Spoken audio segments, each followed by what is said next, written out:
Join the Choir by Amy Standridge.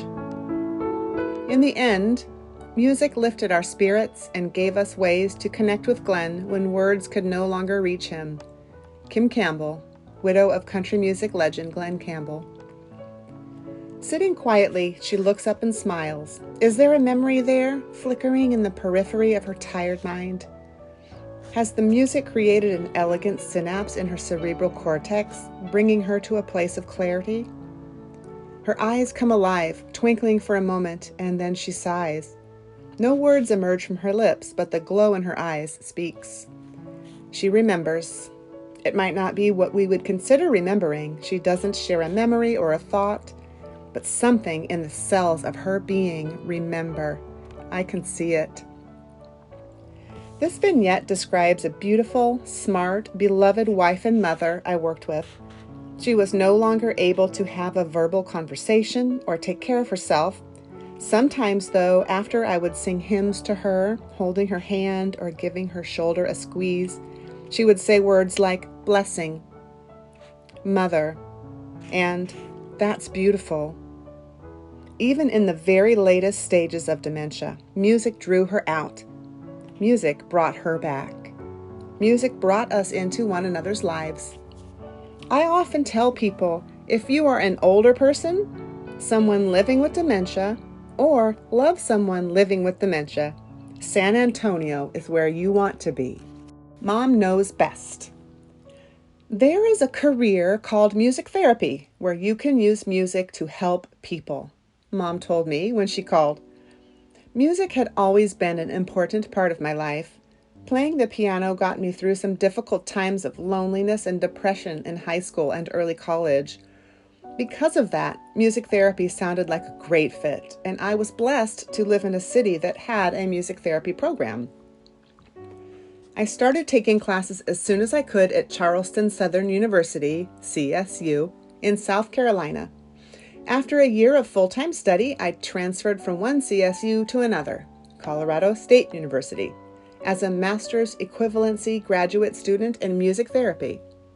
After much coursework, practica, an internship, my completed master's degree, and successfully passing the board certification exam, I could now say I was a board-certified music therapist, MTBC. My first job in this field began at a wonderful music therapy clinic in Austin, Texas.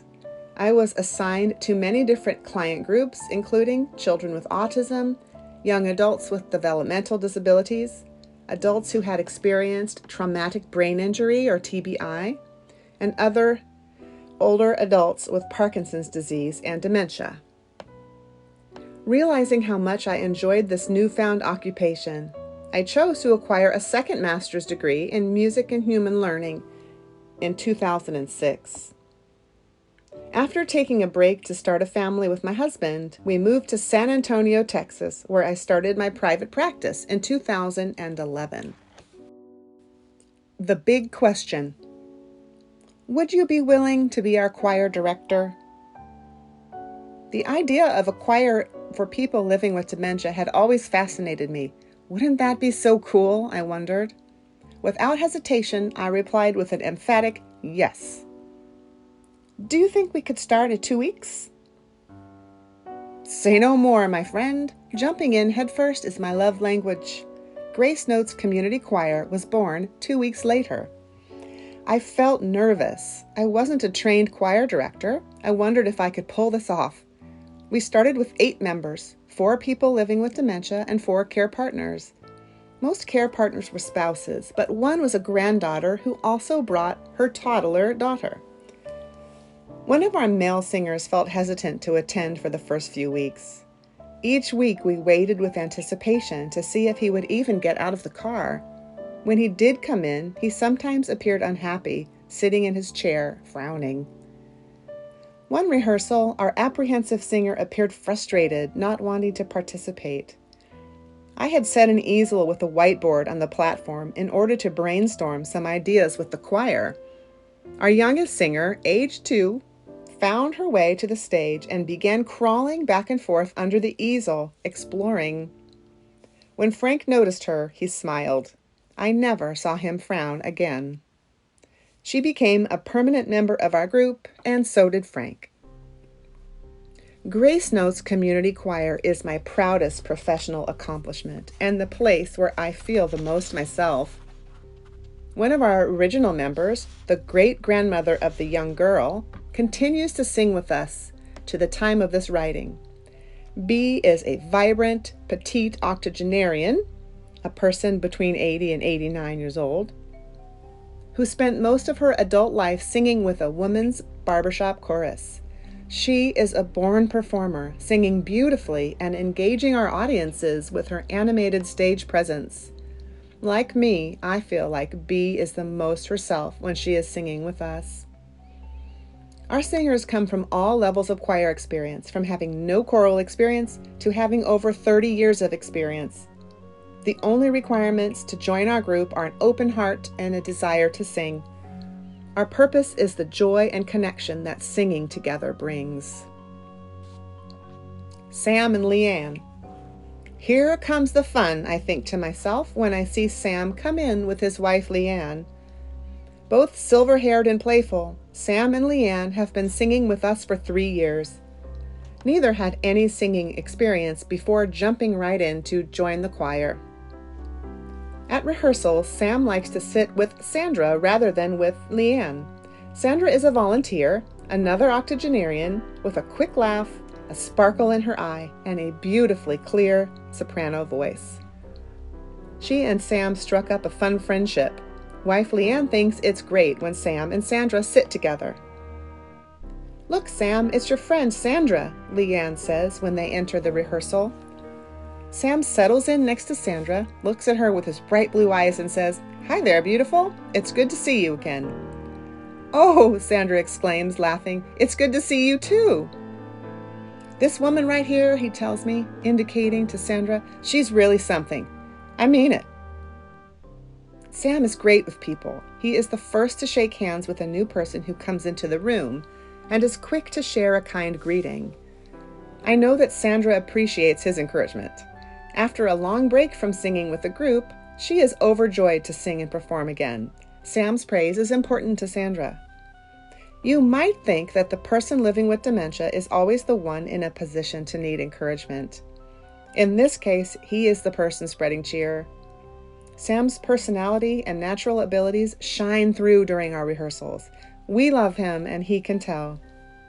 Our choir encourages musical duets, a person living with dementia and their care partner, to sing along with volunteers.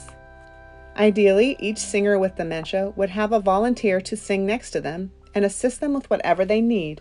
For example, sometimes Sandra helps Sam turn pages or find his place in the music. This gives volunteer Sandra a sense of purpose. This also allows Leanne to choose to sit with friends in the chorus, sit with her choral voice part, or sit with Sam if she likes. Even the strongest relationships need a break sometimes. Care partners in a dementia relationship might not have that option very often. Not only does the healthy partner need a break, but the person with dementia also needs the chance to build relationships with people other than their partner. Our need for social interaction does not decrease as a result of having dementia. It increases. Maintaining a vibrant social life for as long as possible is a great way to combat the isolating effects of a dementia diagnosis, both for the care partner and the care receiver. Choir rehearsals invigorate social life. Sam often tears up when he speaks about what our choir means to him. Although his language is sometimes convoluted, his intention is clear. These are good people. I love being with them, and we should never stop meeting. Sam has such a good sense of humor, it is sometimes hard to tell if he's joking. "No, I'm serious," he says. "It means a lot." He's right. Laughter is good medicine. We have a spirit of fun in our group. We work hard, learning new music and practicing familiar music, and we laugh a lot at every rehearsal.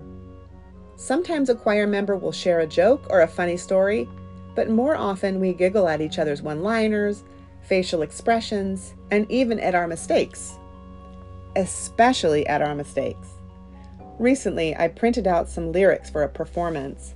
One of the songs we sing is Home on the Range. Here's what our lyric sheet said. Home, home on the range, where the deer, spelled D-E-A-R, and the antelope play, where seldom is heard a discouraging word, and the clouds are not cloudy all day. Read that again. Can you find my 2 errors? Listen, I live in Texas, and there is some truth to that statement. But every time we came to the lyric errors, we smiled. Part of me didn't want to fix them because it made us all chuckle inside. A good laugh does all kinds of amazing things for our bodies and for our relationships. I always leave choir rehearsals with a deep sense of well-being and contentment. I remember the first year we were together. Each time I left rehearsal, I thought to myself, I can't believe how awesome and fulfilling this is. I felt extremely blessed to be leading this vivacious and open-hearted group of singers. I thought there was nothing better. Our choir started receiving some local news coverage and were scheduled to perform at a conference at our local Alzheimer's Association for our 2nd year in a row. We were also preparing to become an official program of our local Meals on Wheels. We were really thriving. No one could have expected what happened next. When we started hearing reports of a global pandemic taking our world by surprise, my heart plummeted. I found myself panicking about what would happen to our precious choir. As a result of the world's circumstances, the conference was canceled. Choir rehearsals were suspended indefinitely. About face! At the time, our choir was funded through a grant from a local university. I felt incredibly relieved when it was suggested that we take our choir rehearsals online. Like many others, we found ways to adapt to our unprecedented circumstances. We are resilient. We met online via Zoom for 2 years. Remarkably, in all that time online, we didn't lose a single duet from lack of interest. In fact, we gained several more couples who learned about us during the pandemic. Sam and Leanne chose not to attend virtual rehearsals, but returned as soon as we resumed live rehearsals. During the time we met online, we sang, laughed, shared hobbies, and showcased heirlooms from our homes. We even learned that one of our singers is a talented painter. We supported one another during a time of fear and uncertainty. We became a family. After 2 years online, the decision about when to meet in person again seemed daunting. It felt like the minute we would decide it was acceptable to do so, a new setback occurred. We moved forward cautiously. As a first step back to resuming in-person rehearsals, our accompanist started coming to my house to co-lead rehearsals with me.